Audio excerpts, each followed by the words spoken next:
तो यहाँ पर कह सकते हैं कि पृथ्वी के गुरुत्वाकर्षण बल के कारण किसी वस्तु में उत्पन्न त्वरण को क्या कहा जाता है? गुरुत्वीय त्वरण।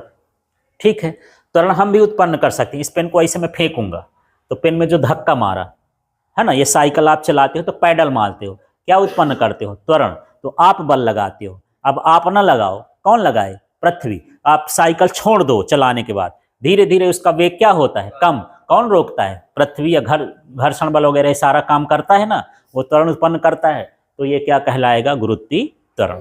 ठीक है, तो इसके लिए हम जो सूत्र लिखते हैं ये F बराबर mg होता है। तो g का मतलब क्या होता है? गुरुत्वीय त्वरण। तो ये g बराबर क्या हो जाएगा? F बटे m।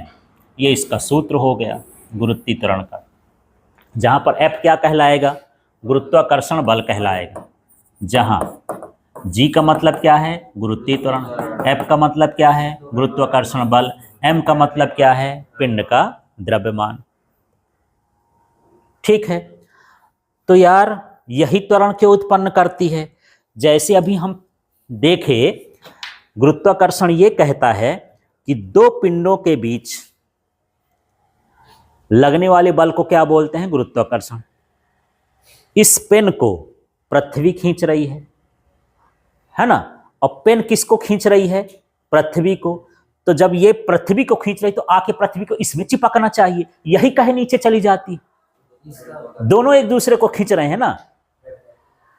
ठीक है, तो देखो यहां पर देख लेते हैं, जिसका द्रव्यमान कम होगा त्वरण उसी में उत्पन्न होगा, उसी में गति उत्पन्न होगी, वही खींचेगा। जैसे पृथ्वी का द्रव्यमान ज्यादा है तो उसका त्वरण क्या होगा? कम, उसमें गति उत्पन्न न होगी। ये सूत्र समझ रहे हो? सूत्र क्या कहता? द्रव्यमान ज्यादा तो त्वरण क्या होगा? कम। अब इसमें देखो, पृथ्वी भी इसको खींच रही है और ये किसको खींच रहा है? पृथ्वी को। तो पृथ्वी क्यों नहीं खींच पा रही है? क्योंकि पृथ्वी का द्रव्यमान क्या है? अधिक है, तो उसमें त्वरण उत्पन्न न होगा। इसका द्रव्यमान क्या है? कम, तो इसमें त्वरण उत्पन्न होगा। इसी तरह ब्रह्मांड के जितने सारे पिंड हैं वो सारे पिंड जो हैं इसी तरह से घूमते हैं। हाँ बताइए ना। नमस्कार। अरे नहीं हो, बताइए। परेशानी में आई हूँ। कैसे बताइए? देखो तो बताओ, हम ही बताना पड़ेगा। तो मैं क्या बताऊंगा? गुरुजी वहाँ है बगल में। कहाँ से जाना पड़ेगा? उधर से आश्रम है। नीचे से बताओ। हाँ नहीं, आगे से, आगे से।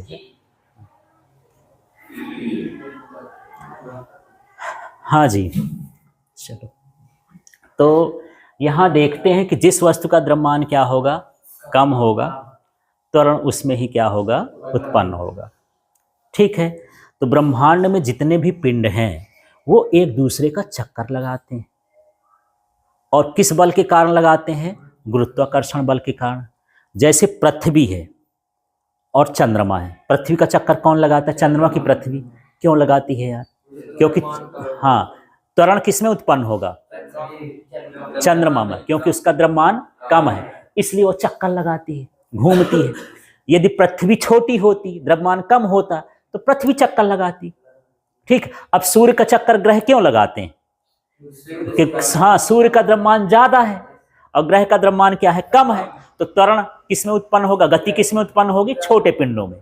तो छोटे पिंड उसके क्या लगाते हैं? चक्कर। वो गुरुत्वाकर्षण के कारण ही चक्कर लगा रहे हैं।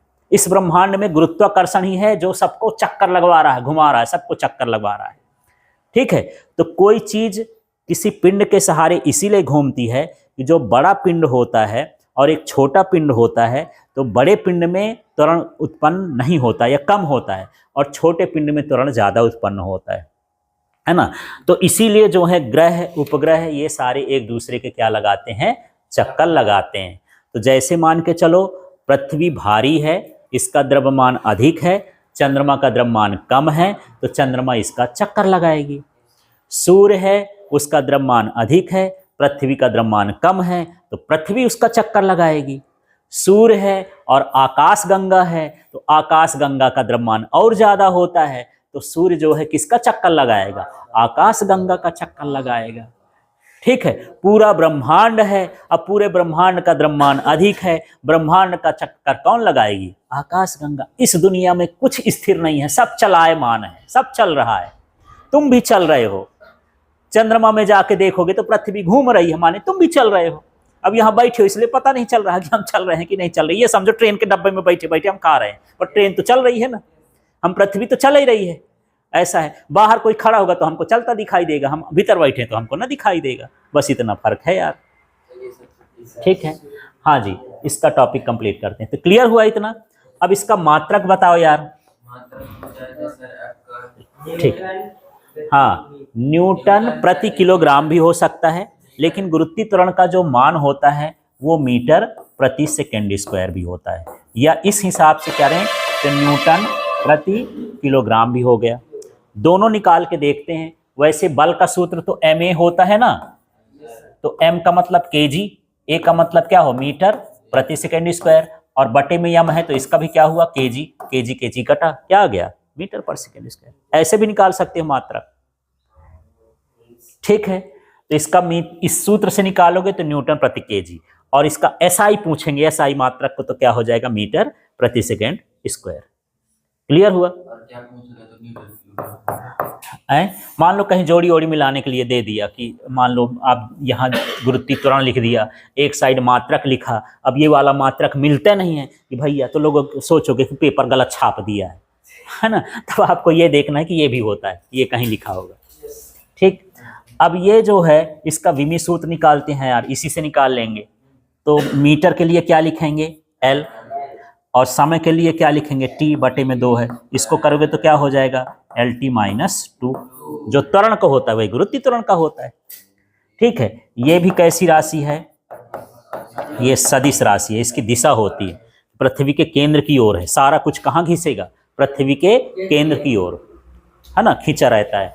ये कैसी राशि हो गई, सदिश। ये कहाँ की ओर होती है, इसकी दिशा पृथ्वी के केंद्र की ओर। ठीक है, और इसका मान जगह जगह बदलता रहता है। ध्रुवों में कुछ और होगा, सतह पर कुछ और होगा, ऊंचाई पहाड़ों में कुछ और होगा, खदानों में कुछ और होगा। ठीक है, अभी इसकी पूरी हम जब डेरिवेशन निकालेंगे तो समझेंगे कि कहाँ घटता है कहाँ बढ़ता है। तो हम देख रहे हैं कि जो कैपिटल G था, गुरुत्वाकर्षण नीतांक, उसका मान फिक्स रहता है, कहीं नहीं बदलता है, लेकिन इसका मान स्थान स्थान पर बदलेगा। चंद्रमा में चले जाएंगे तो कुछ और होगा, बृहस्पति में चले जाएंगे तो कुछ और होगा, पृथ्वी में ही अलग अलग जगह पर जाएंगे तो कुछ और होगा। पृथ्वी के केंद्र पर इसके गुरुत्वीय त्वरण का मान कितना होता है, 0 होता है। पृथ्वी के केंद्र पर गुरुत्वीय त्वरण का मान क्या होता है, 0।